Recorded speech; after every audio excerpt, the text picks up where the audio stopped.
Assalamualaikum warahmatullahi wabarakatuh.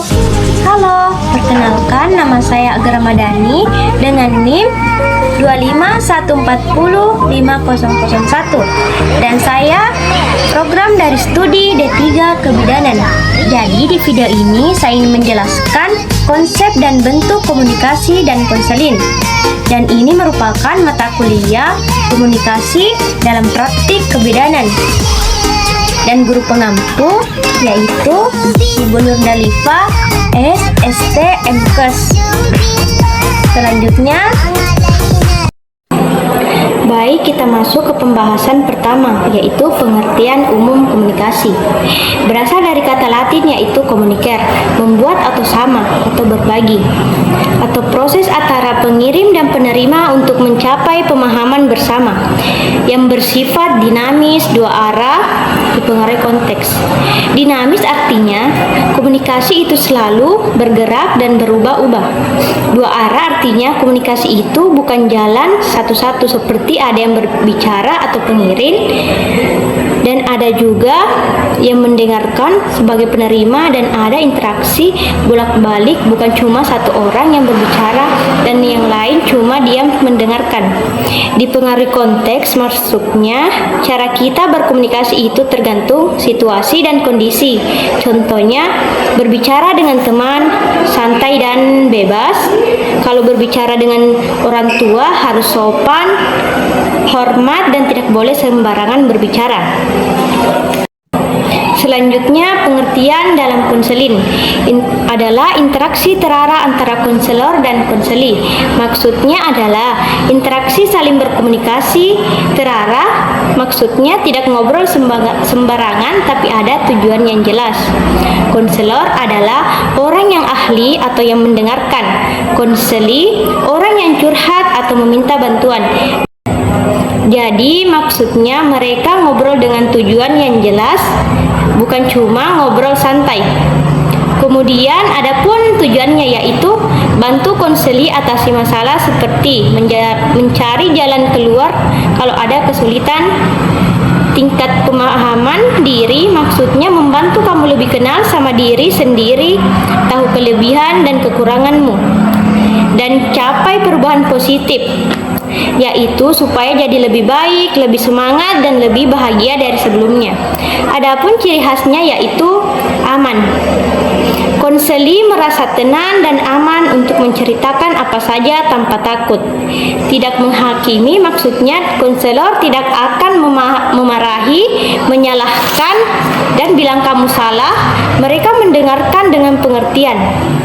Selanjutnya berorientasi pada pertumbuhan dan konseli, yaitu fokusnya bukan cuma ngobrol saja, tapi supaya konseli bisa berkembang jadi lebih dewasa dan mandiri. Selanjutnya kita masuk ke pembahasan unsur-unsur komunikasi, yaitu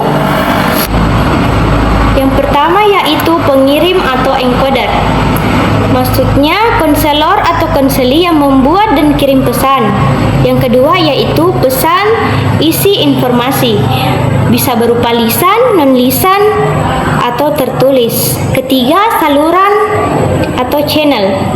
Media penyampaiannya bisa berupa tatap muka, telepon, atau tulisan. Keempat, penerima atau decoder, pihak yang terima dan artikan pesan.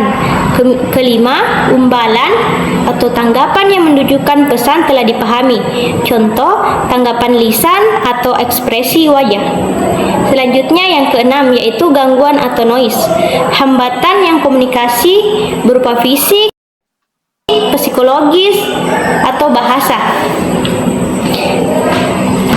Kemudian kita masuk ke pembahasan selanjutnya yaitu komponen komunikasi.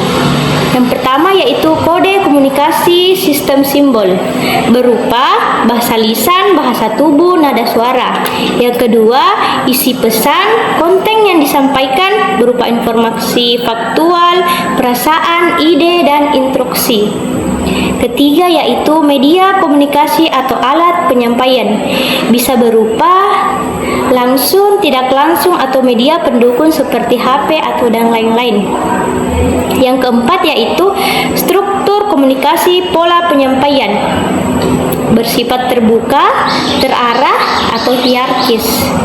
Selanjutnya yang kelima yaitu norma komunikasi atau aturan yang harus diikuti, seperti yang pertama yaitu rahasia profesional, kedua empati, ketiga respek, keempat kesetaraan. Selanjutnya kita masuk ke pembahasan proses komunikasi. Adapun tahap berjalannya yaitu yang pertama, pengolahan dan pengkodean pesan atau pengirim merencanakan dan ubah ide menjadi pesan. Dua, pengirim pesan adalah pesan dikirim melalui saluran yang sesuai. Ketiga, penerimaan pesan adalah penerima terima pesan tanpa gangguan. Keempat, dekodean dan interpretasi pesan. Pesan artikan, penerima artikan pesan dengan memperhatikan konteks. Kelima yaitu pemberian umbalan. Penerima berikan tanggapan kepada pengirim. Keenam, penilaian dan penyesuaian. Evaluasi keberhasilan dan kesesuaian pendekatan jika perlu. Adapun kesimpulan dari video tersebut yaitu pertama, komunikasi dalam konseling adalah proses kompleks dan terstruktur. Kedua, didukung oleh unsur dan komponen yang saling terkait. Yang ketiga yaitu proses berjalan siklikal hingga tujuan tercapai. Yang terakhir yaitu kunci keberhasilan konseling adalah komunikasi yang efektif, empati, dan profesional.